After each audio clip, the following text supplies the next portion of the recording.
maa ngi leen di nuyu yéen ñëpp di leen wax ne tey kii navigateur bu Firefox moom la ñuy étudier comme ni ma ko bindee nii ci présentation bi rek. Firefox mi navigateur la boo xam ne moo ci navigateur yi gën a siiw mën naa wax yi gën a populaire ci la bokk amaana sax mën naa am fi may waxee nii yéen a ngi koy utiliser waaye du tee ñu expliquer ne navigateur bu am solo la moo tax ma ne maa ci def benn vidéo. léegi nañ dem ci page bi topp présentation bi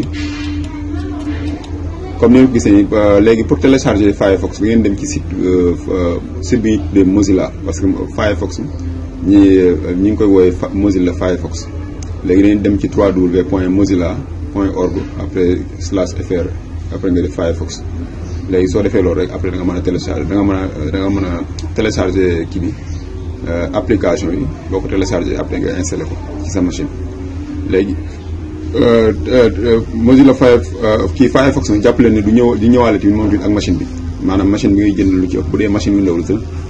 du ñëwaale ak Firefox yow yaa koy téléchargé comme ni ma leen ko expliqué nii. léegi une fois nga téléchargé ko léegi nañ dem fii ñu ubbi benn da ngay am fii benn onglet raccourci fii nii ci bureau bi comme ni ma leen ko expliqué woon ci Google rek daanaka concept bi benn la après nga cliqué ci Firefox bu ko defee page bi day ubbeeku nii. page vierge bu Mozilla Firefox day ubbeeku nii léegi moom aspect yu bari daf ko nurule ak Google quoi mën nga créer fii benn compte comme ni nga ko créé woon ci Google mais contrairement ak Google Firefox moom boo dee créer compte fii da ngay ñëw ci fii nii am na benn genre bonhomme bu nekk fii foofu ngay cliquer après nga bind sa connecté bu nekkee ne amoo compte daf lay demander à ce que nga par exemple se connecter après mën nga dugal sa adresse email après comme ça noonu da nga mën a connecté wu ci sa compte Firefox. léegi moom tamit li tax ñoom ñu def loolu mooy boo ci connecté woo da nga mën a am possibilité pour li ngay enregistré boo connecté waatee boo demaatoon ci beneen machine doo fa Firefox connecté wu ak sa compte boobu noonu. lépp loo xam ne paramétrage woon ci Firefox day ñëw ci yow lu mel ne ay mot de passe enregistré yi demee noonu. lu mel ne ay mot de passe enregistré mais comme ni ma ko waxee man mot de passe enregistré vraiment sëwaruma ci mais néanmoins jàppale ne doon na daal en tout cas loo xam ne nii mën na la amal njëriñ peut-être benn côté sa compte Firefox boo créé pour mu permettre la machine boo connecté wu rek paramètres yi nga xamoon ci machine bu njëkk ba day ñëwaat ci machine bi ak machine booy mën di connecté wu rek loolu mooy njëriñu compte Firefox bi. léegi bu loolu weesoo ñu ñëw ci li ñuy wax fenêtre ak onglet moom tamit daf ko xaw a niróole ak Google nii rek. léegi fenêtre moom moo nekk nii moo nekk nii comme ni ngeen gisee onglet bi mooy yii léegi nañ delluwaat ci application yi voilà lii mooy fenêtre lii mooy onglet léegi soo bëggee ubbi beneen onglet bu bees da ngay ñëw fii ñu bind plus rek comme Google la rek nga cliquer plus comprendre léegi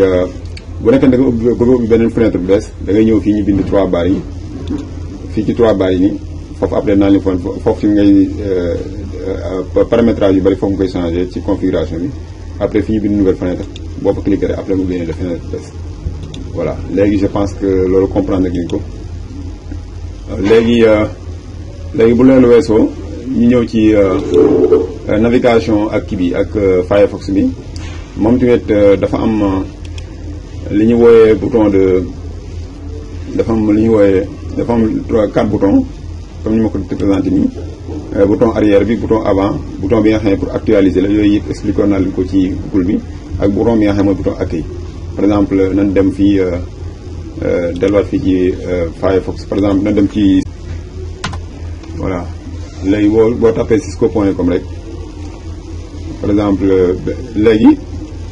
site bi day affiché wu léegi boo bëggee arrière da ngay cliquer fii ci bouton arrière mu ngi nii reculer d'une page nga cliquer daf lay moom indiqué sax li bouton bi di jariñ après boo defee cliquer ni mu avancer d'une page moo tax ma woowee ko bouton avant quoi voilà avancer d'une page léegi fii mooy actualiser boo cliquer rek page bi day actualiser wu ñëwaat beesaat quoi fii mooy home mooy mu delluwaat maa ngi jégalu ci anglais wala sax mu accueil bouton accueil boo ci cliquer moom moo lay delluwaat ci page vierge bi nga xam ne moom mooy am boo ubbee navigateur bu Firefox je pense que loolu war ngeen ko comprendre léegi ñu ñëw ci li ñu wooyee paramètre paramètre tamit dafa am solo foofu moom daanaka naa xam ne mooy aspect bi gën a am solo ci navigateur boo mën di gis parce que foofu ngay amee possibilité pour mën a def configuration yu bari. par exemple fii boo bëggee dem ci paramètre ci Firefox da ngay cliquer ci 3 barres yi nekk fii nga cliquer ci 3 barres yi boo ci cliquer après nga ñëw fii ñu bind option au lieu que mu nekk paramètre mais moom option la quoi léegi boo cliquer ci option mu génneel la fii option yi nga xam ne nii ñoo fi nekk par exemple lu mel ne kii démarrage restauration de la session précédente toujours vérifier yii yëpp ay option la yoo xam ne nii par exemple ouvrir les liens dans les onglets au lieu de nouvelles fenêtres voilà gis nga yii yëpp ay option la bu la neexee mën nga ko modifier vérifier l'orthographe pendant la saisie téléchargement yii yëpp ay option la yoo xam ne nii par exemple boo doon télécharger benn fichier pour benn application yi demee noonu fii lay conserver téléchargement yi ci dossier bi nekk nii ainsi de suite voilà li ngeen fi mën a changer bari na mais li ma ci gën a amal solo mooy vie et privé fii li ma ciy gën a utiliser mooy par exemple boo bëggoon effacer données yi par exemple données et visites parce que comme mel ne ko waxee ci Google rek boo leen naviguer boo dee utiliser navigateur bi lu bari bu yàggee dafay conserver ay données yu bari yoo xam ne nii amaana mën naa gis navigateur bi wala mën ko bëgg effacer les données da ngay cliquer fii effacer les données léegi soo cliquer ci effacer les données mu woon la données yi nga xam ne moom nga am actuellement fi nii man boo xoolee maa ngi ci contenu web cache maa ngi ci 1 giga lii 28 méga la léegi soo cliquer effacer rek après day effacer bu ko defee navigateur bi day beesaat historique bi ci nekkoon nag yëpp day effacé wu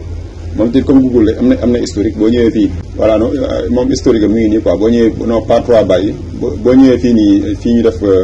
lu mel ne 4 barres benn barre bi oblique am na historique bi moo nekk nii léegi xaw na wuteeg Google foofu trop mais am na jàppale na am na historique mooy lii rek mooy li nga xam ne mooy données yi nga xam ne boo ko effacé mooy effacé historique bi quoi loolu je pense que war ngeen ko comprendre léegi daal loolu mooy Firefox ba mën naa wax ne presque boo comprendre utilisation Google utilisation Firefox di jëfe ci yow parce que concept bi mën naa wax ne benn la loolu laa ne mën naa leen fi comme information di leen jaajëfal bu baax